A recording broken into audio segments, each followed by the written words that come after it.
and we're going to talk about the history, the origins, definitions, some of the important tenets and concepts, and hopefully give you a better understanding of how you can apply this principle of training to hypertrophy related. The histories and origins of periodization are founded way back in 1911 with Frederick Taylor's scientific management. Now, his ideas and concepts were later taken by Henry Ford, and we all know how successful Henry Ford was. We had a very, very important revolution in our understanding of stress with Hans Selye's gas model, and that was used as the backbone for periodization in applying a stress and managing fatigue. In 1952 to 1956, some pretty clever fellows did some research on the Olympic athletes to see who was successful and who wasn't, and they found that those who were more successful in the Olympics were those who planned their training.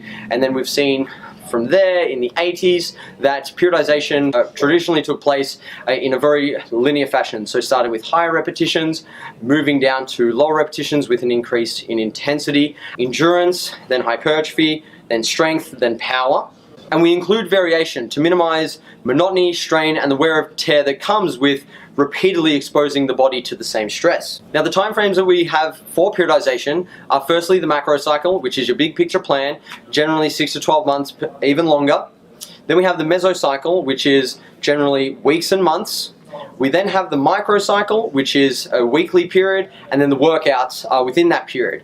And all periodization looks to do is manage the training stress and the variables within training across each of these timeframes to ensure that we're achieving progress at a desired rate, we're managing our fatigue, and we're not burning out. And some models that we have for periodization are linear. In fact, all models of periodization are linear. Some are just, however, non-linear in those acute timeframes, but should be linear over longer timeframes. For example, with a powerlifter, they will start months out from their competition with a very general preparatory phase. They would then move into a more specific phase, and then they would peak for competition. And this might look like doing high bar squats in the moderate rep ranges, so 6 to 12 reps, then low bar squats in the 5 to 10 rep range, and then moving down to 3 to 5 reps, and then a period of time before their competition of 1 to 3 reps. Now, the difference with hypertrophy goals is that we are not seeking to maximize performance on a single day. Rather, we are looking to build and accrue muscle tissue over long periods of time.